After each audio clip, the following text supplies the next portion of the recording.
Apakah yang dikatakan dengan maksud takwa? Ketika memberi penjelasan perihal tentang sifat takwa ini, Khalifah Islam keempat, iaitu Sayyidina Ali radhiyallahu anhu, ada mengungkapkan satu definisi takwa yang cukup jelas. Ia mencakupi pengertian takwa sekaligus menjadi penerang kepada ciri-ciri bagi golongan yang bertakwa kepada Allah Subhanahu wa taala. Lalu Sayyidina Ali radhiyallahu anhu berkata, takwa itu merujuk kepada 4 sifat yang utama. Yang pertama, al-khawfun min al-jalil. Ini adalah sifat takwa yang pertama. Berasa takut kepada Allah Subhanahu wa taala yang mempunyai sifat keagungan.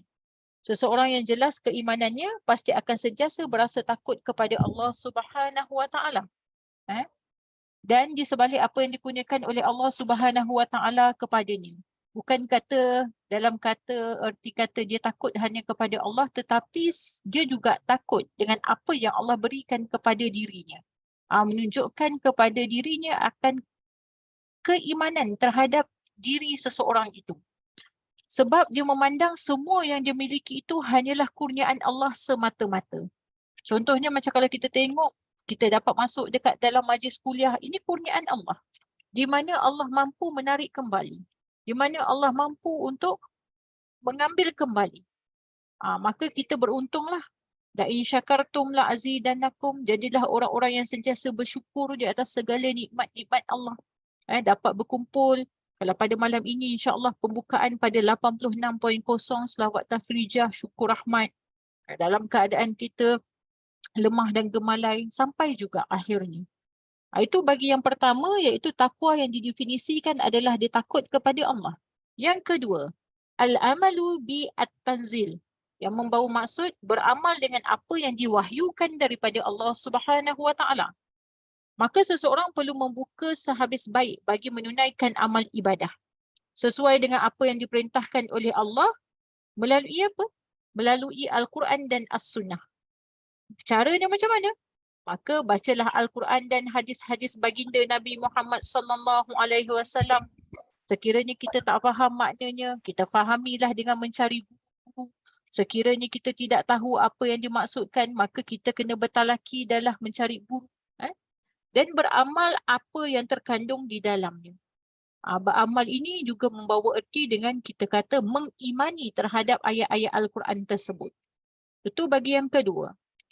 Sifat takwa bagi yang ketiga adalah ar-rida bil al-qalil, yang membawa maksud berasa cukup dan reda dengan pemberian Allah Subhanahu wa taala walaupun dengan yang kita terima itu terlalu sedikit. Sebab tu yang dikatakan Allah bahawa apabila engkau bersyukur, aku tak mahu nikmat. Sikit dan banyak itu bukan menjadi satu juru ukur dan juga pembaris dalam kehidupan kita. Walau kadang-kadang kita dapat dalam keadaan yang banyak, tetapi masih lagi tidak mencukupi. Kadang-kadang yang dalam keadaan sedikit itu yang mencukupi. Maka yang menjadi juru ukur dalam setiap pemberian Allah ini adalah keberkahannya. Adakah ianya berkah atau tidak berkah? Moga-moga Allah memberikan kepada kita sehingga saat hari ini, iaitu yang pertama umur yang berkah. Umur yang berkah di mana umur yang kita ada ini, yang berbaki ini, kita habiskan sehabis baik ke jalan Allah. Itu contoh umur yang berkah. Kesihatan yang berkah. Di mana kesihatan yang Allah kurniakan kepada kita dalam keadaan kita sakit ataupun sihat, dalam keadaan kita ini kuat ataupun lemah, tetapi kita banyak dan bercita-cita untuk menghabiskan masa kita dengan Allah Subhanahu wa taala. Ataupun dalam segi rezeki yang berkah, wang gaji yang berkah. Ada orang gajinya beratus ribu, berpuluh ribu. Nak bandingkan dengan kita ni kadang-kadang ribu pun tak sampai, contohnya kan. Tetapi masih lagi dalam keadaan boleh hidup di atas bumi yang sama, tanah yang sama, berlangitkan dengan langit yang sama. Maka di manakah yang menjadi juru ukur? Iaitu keberkahan tersebut. Ada orang anaknya ramai, tetapi cukup je. Ada orang anaknya 2 je, sentiasa mengeluh dengan tidak cukup. Maka pepatah kata orang dulu-dulu lah. Dia kata, besar periuk, besar kerak. Kerak tu maksudnya besarlah perbelanjaan. Maka kita tengoklah, kita takut-takut hari ini perbelanjaan kita ini melebihi daripada yang sepatutnya. Itu yang cukup kita risau.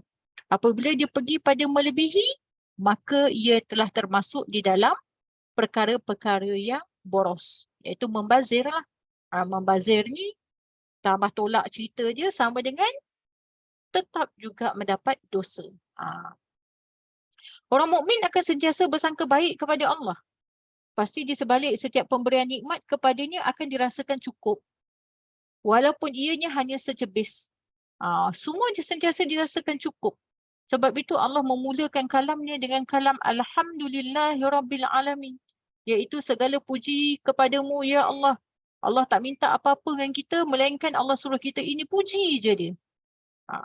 Tapi Ustazah kami ini berselawat. Berselawat juga sama juga. Malah selawat ini lebih besar. Apabila kita berselawat satu kali, Allah balas lagi. Berselawat ini membawa maksud iaitu mendoakan kesejahteraan ke atas Nabi kita. Sedangkan Nabi kita itu dah memang sejahtera. Maka di situlah kita ini sebagai seorang hamba yang dikatakan umat Nabi Muhammad sallallahu alaihi wasallam, kita ini inginlah mendapat sedikit cebisan pandangan daripada Nabi kita sallallahu alaihi wasallam. Dalam masa yang sama kita juga ingin mendapat iaitu pandangan yang lebih daripada Allah Subhanahu wa taala. Mungkin dengan berkat kita berselawat. Jikalau dengan sedikit dia sudah bersyukur, apatah lagi apabila dia akan diuji dengan nikmat yang sangat banyak. Sebab itu kadang-kadang kita selalu dengar pepatah-pepatah Melayu. Apabila engkau ingin bersedekah, kau bersedekahlah saat engkau tiada. Kita selalu terbalik. Tak apalah Ustazah, nanti kalau saya kaya, barulah saya sedekah. InsyaAllah memang tak akan dapat. Memang susah. Sebab di saat kita tiadalah kita akan memberi. Kalau kita tengok dalam bab yang ketiga, Ar-Rida bi Al-Qalil ini membawa maksud iaitu kau bersyukur. Apabila kadang-kadang kalau kita tengok dekat dunia ni kita habiskan duit kita setiap bulan, contohnya lah beribu lah. Kita menginfakkan duit, asingkan duit gaji kita, kita kata okey 2,000 sebulan ni untuk sedekah aja. Moga-moga dapat membantu aku di sana nanti. Mungkin bagi mereka yang mampu. Lebih daripada 2,000 tu contohnya ada lagi 80,000. Contohlah kan. Tetapi apabila dia nanti dia masuk malam pertama dia di alam barzah nanti, dia dah mula rasa betapa ruginya dia apabila di saat dunia ini dia kurang sangat bersedekah. Dia akan mula rasa. Dia akan rasa macam cemburu. Patut harta aku yang banyak ni aku habiskan di atas jalan yang sedekah. Kenapa aku nak simpan? Sebab itulah kita tengok bagaimanakah ceritanya dalam kisah-kisah para Nabi. Kisah-kisah para sahabat Nabi. Di mana mereka ni menghabiskan segala hartanya ke jalan Allah. Tidak ada satu pun. Contoh Abu Bakar As-Siddiq. Dia bagi segala-galanya kepada Nabi untuk jalan dakwah. Lalu Nabi tanya kepada dia, wahai Abu Bakar, apa yang tinggal untuk dan juga untuk isterimu? Apa yang kau tinggalkan? Dia kata cukuplah hanya di kau dan Allah Subhanahu wa taala. Ini dah confirm orang yang nama dia memang dah tersenarai di dalam syurga. Sehingga pada hari ini kita menggelarkan ianya sebagai radhiyallahu anhu, iaitu para sahabat Nabi. Radhiyallahu anhu ini adalah confirm orang kata ahli syurga. Maka inilah dia punya motivasi. Ataupun yang dipanggil kepada kita hari ini intipati. Dengan bagaimana kita nak rasa mengimani. Ar-Rida bi Al-Qalil. Maksudnya, bagaimana kita nak rasa. Cuma kadang-kadang kita ni bersedekah. Bila kita sedekah, kita minta timbal balik yang sama pada hari yang sama, pada waktu yang sama. Itu yang masalah tu. Kan? Kita tahu dengan hukum sedekah, RM1 dapat balas 10. Contoh kan, not on the spot. Mana mungkin? Sebab kita ini hanya bersifat seorang hamba. Maka perlakukanlah diri sebagai seorang hamba. Hamba ini dia sebenarnya dia tidak boleh meminta pun. Dia hanya boleh redha. Contoh macam kita kerja dekat pejabat. Kita kerja kat pejabat, dah ikut akadnya gaji kita bersama dengan bos kita gaji 3,000 sebulan. Bolehkah kita nak komplain? Kita nak marah bos kita. Kita kata apa? Tak wajar saya kerja ni 9 sampai 5 petang. Saya nak kerja sampai pukul 3. Boleh tak? Tak boleh lah. Kalau bos kita panggil, boleh tak kita kata nanti dulu saya banyak kerja? Boleh? Pun tak boleh. Begitu juga kita dengan Allah Subhanahu Wa Taala. Bagaimana mungkin kita boleh nak meminta macam-macam sebab kita bersifat hamba. Kita ni masih ada Tuan. Kita masih ada Tuhan. Tuan kita adalah Allah Subhanahu Wa Taala. Maka janganlah kita menjadi tuan kepada nafsu kita. Janganlah kita menjadi tuan kepada diri kita. Dengan kita je rasa betul.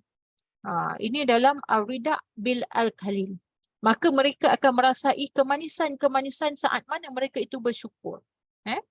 Maka seorang mukmin itu tidak akan mengeluh ataupun tidak akan bersangka buruk kepada Allah. Maka dia rasa apa? Pemberian yang sedikit itu akan dianggap sebagai satu pemberian dan satu keuntungan yang cukup besar daripada Allah Subhanahu Wa Taala. Dia rasa besar walaupun kadang-kadang ianya hanya sedikit. Nikmat atau kekayaan yang paling kaya di dunia ni apa dia? Apakah yang paling kaya? Apakah yang paling mahal di dunia ini? Yang kadang-kadang kita ni dah dapat tetapi kita tidak mensyukurinya. Kadang-kadang kita dah terima tetapi kita tidak menzahirkan. Maka berkatalah ahli-ahli sufi kita, kekayaan yang paling besar adalah kesihatan. Itulah kekayaan. Ada orang rumah besar tapi sakit, tak boleh makan pun. Ada orang kaya raya tetapi buah pinggang problem, tak guna dengan kekayaannya. Ada orang yang dia tidak ada apa-apa tapi ada kesihatan yang baik. Itu lebih bagus. Di mana dia dapat melakukan amal ibadat yang sempurna, apa segala makanan yang terhidang dia mampu makan, dia dapat merasai kenikmatan. Maka itulah sebenar-benar nikmat. Maka Allah Subhanahu Wa Taala masih mengingati dan juga masih lagi menghantar nikmat buat kita walaupun kita ini bukan tergolong dalam golongan orang yang bersyukur. Kita tak bersyukur pun Allah tetap bagi. Maka kita sebagai seorang mukmin perlu sedar, banyak ataupun sedikit nikmat yang Allah berikan kepada kita bukanlah menjadi satu ukuran kepada kita. Yang penting adalah apakah keberkahan di dalam yang tersimpan di sebalik pemberian tersebut.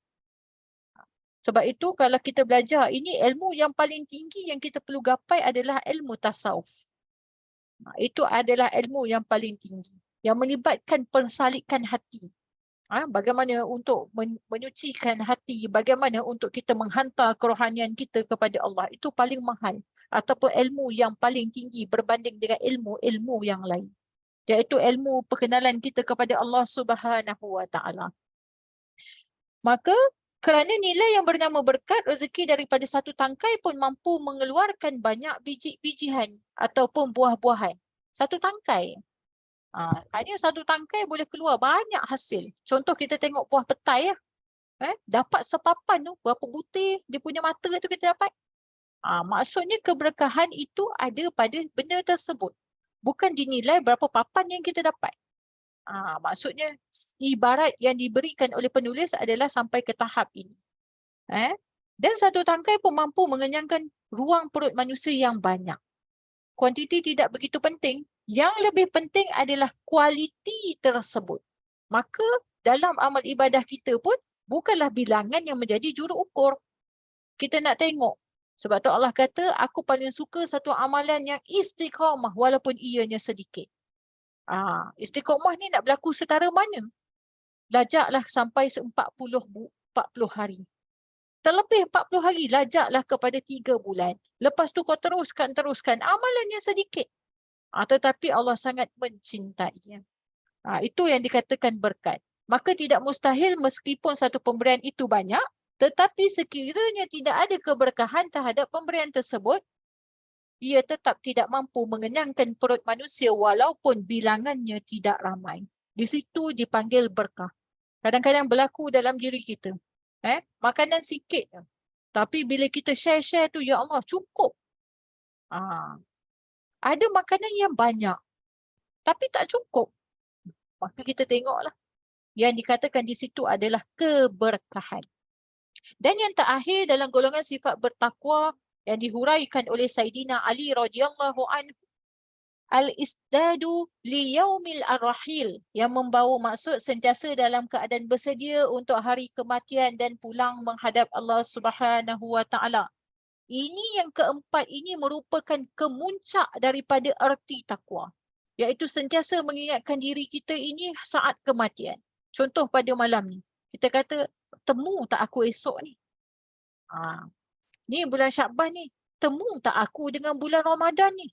Sentiasa bertanya-tanya di dalam diri kita.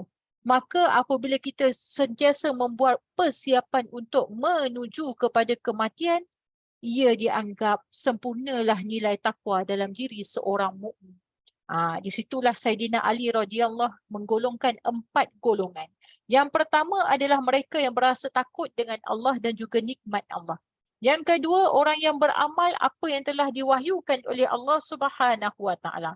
Dia beramal dan dia juga mengimani terhadap apa yang mereka amalkan itu. Yang ketiga, setiap pemberian yang diberikan walaupun sedikit, malah dia bersyukur. Di situ ada keberkahan. Dan kemuncak daripada golongan takwa ini adalah apa? Orang yang sentiasa mengingati akan hari kematiannya. Dan mereka ini adalah golongan yang sentiasa bersedia untuk menempuh hari kematian dia. Di situlah tergolongnya dalam ada perasaan khauf dan rojak, takut dan harap. Dalam masa yang bersama, takut nak mati. Dalam masa yang sama, berharap agar kematian itu dalam husnul khatimah. Wallahu alam bisawab.